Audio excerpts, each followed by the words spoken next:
WhiskyJason here, whiskey from the viewpoint of an American in Germany tasting rare and exotic whiskeys. Today I'm in Ireland. Today I'm at the distillery called Pearse Lyons Distillery in the St. James Cathedral in the heart of the Liberties in Dublin.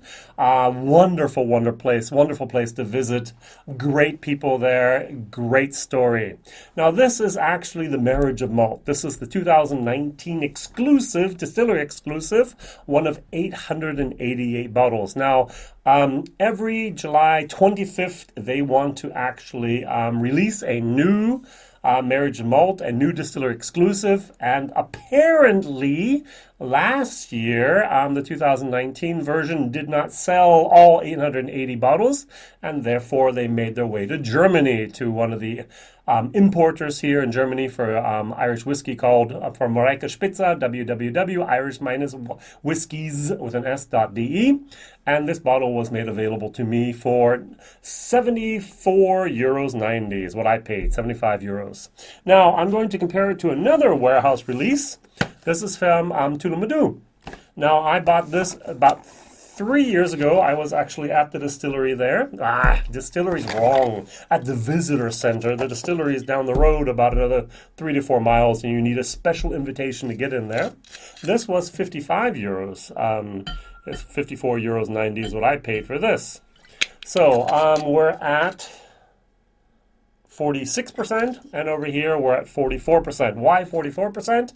Because the late great, I'm going to use the word great, Dr. Pearse Lyons, who started the Town Branch Distillery in Lexington, Kentucky, using Scottish Forsyth's pot stills, is the same person who created then the Pearse Distillery in Dublin using Vendrome pot stills from Kentucky, which is really weird. All right, so what do we have here? We have a marriage of malts. That means this marriage of malt contains 3 different types of whiskeys. First of all, you have a 6-year-old malt. This was actually produced by the same pot stills that are today in the church, St. James, in the Pearse Distillery. Now, at the time, the distillery was not finished. So the church took longer due to fire protection reasons, due to listed building reasons, and due to construction purposes. And so they actually set up the pot stills outside of Dublin, distilled, and now we have that. So this was matured in first fill Town Branch bourbon barrels with a finish of 1 year in PX Hogsheads. Then they took 13-year-old bought single malt whiskey, and they actually then recast them in the year 2014, also into Town Branch bourbon barrels. And last but not least, so we have the 6-year-old, the 13-year-old, and we have a 15-year-old in here. That was also aged in ex-bourbon casks. Then it was recast 2014 as well into Town Branch bourbon barrels. And then it received a 9-month finish in Pedro Jimenez hogsheads as well. What is missing here is the ratio, the percentage. Is it 10% of their own juice? Is it 90% of their own juice? I don't know, and I would have loved to know. And transparency is great, but sometimes I need even more information about that transparency. This is non-chilled filtered, very good. This is presented at natural cask color, very, very nice. All right, let's nose it. Pearse Lyons has a definite coolie touch, to be very honest. It smells like a coolie whiskey that has been a little bit modified, pimped. So the official tasting notes would be rich, a malt, zingy citrus with a crisp minerality, lemon biscuit, fleishy fruit, I'm not sure about that, fresh shaved wood, dry spice, vanilla, sweet apricot, caramelized pear, and candy fruit. I don't even get half of that, to be honest. I get the coolie. What I'm missing here is 2 things. I'm missing on the nose the Pedro Jimenez, and I'm missing in the color the Pedro Jimenez. This is light. Light. There's no redness to this, hardly at all. I've seen Pedro Jimenez look like Coca-Cola, and I don't have this here at all, which is, to be very, very honest, a shame. So, Let's try it. 44%, non-chilled filtered. Cheers.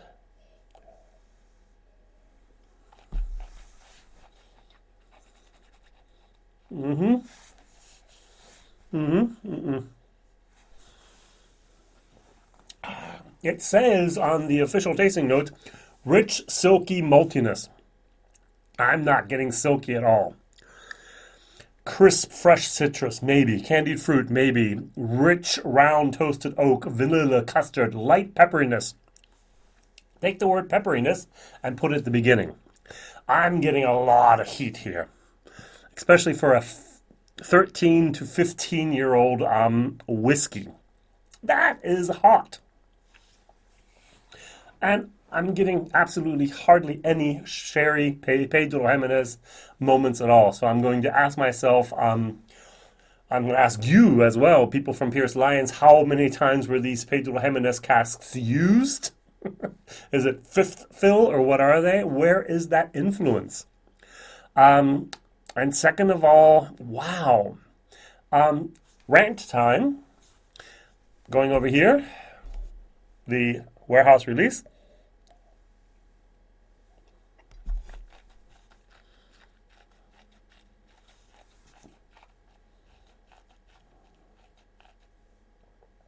It's even worse. The hoppiness, the tartness, the old wood, the estrogens, the bitterness. These are supposed to be the showcase whiskeys of a distillery. I go to Scotland, I go to a hand fill, I go to a distillery only, exclusive. I'm being awarded for this effort I've made to actually reach that distillery, and most distilleries give me the best product they have at a somewhat higher price, but hey, I'm the tourist, I can pay it. All right, and now I come to the Tullamore Dew visitor center, and I buy this 55 euros. I take it home, I open it, I go, what's that? The 14-year-old's better and cheaper. The 18-year-old is so much better, more expensive though. This isn't even single malt. It's a blend. Nothing against a blend. A great blend can be great, but this is not what I want from a distillery. The same thing here for Pearse Distillery. They have better products out there. I know, I've tried them. What a disappointment. You go there, you bring home this souvenir, this prized bottle, which is beautiful, by the way. Even their 5-year-old cask strength that I bought at the airport when I was there was fabulous. And then you try and you go, really? So they recasked into first fill bourbon almost 5 years ago. What happened? Did you put them in a basement where there's no interaction with the casks? Put them in a heated area in an attic where there's a lot of angel share, where there's a lot of activity.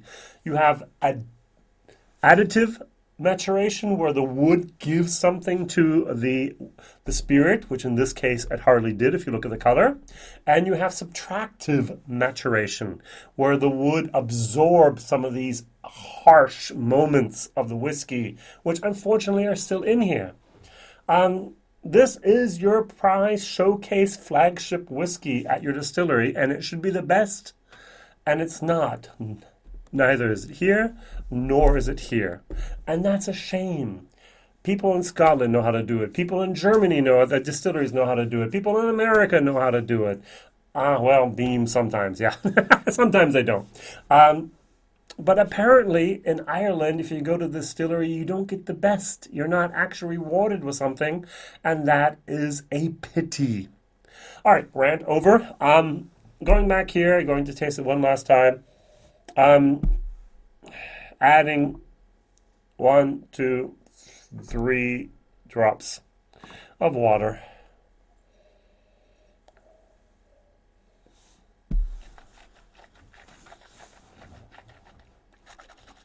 Mm. Mm. Now, after the finish is over, it does go up a little bit. After the initial burn is over from the alcohol, The finish is a little bit longer and it is a little bit better, but still, this is a C minus whiskey. For value for price, 75 euros, it's not worth the money. I can get a Redbreast 12-year-old cask strength, which tastes 3 times better than this, if not 10 times, which I would much rather give my money to. Come on, guys. Come on, ladies and gentlemen here from Pearse. Up your game a little bit, please. I'm looking forward to what you're going to be doing in 2020. Now, if the COVID crisis allows me to go to Ireland in this year still, I'm going to pop over for a few days. I would be willing to drop into the distillery, buy the bottle, bring it home, do my video about it. That's what I like doing. I'm going to visit a few other distilleries. I should have been there in March. Didn't happen.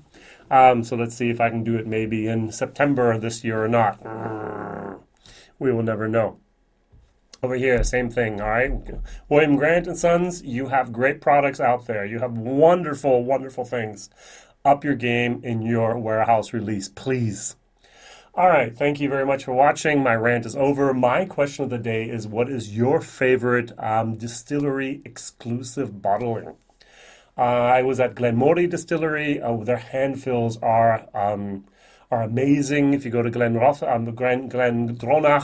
also there, very expensive. Bottlings are very good. Even if you go to Teeling, they have some very exclusive, very interesting, very innovative things there going on that you could only buy at the distillery. Take an example on them, please. There are great things out there that you can actually do. Yeah, what was your best, or what was one of your most favorite distillery exclusive or only bottlings? Thank you very much for watching. WhiskyJason here. Whiskey from the viewpoint of an American in Germany, tasting whiskey you'll probably never see. One of 888 bottles, distillery exclusive in Dublin, Ireland, but somehow made its way to Germany. All the best. Bye-bye.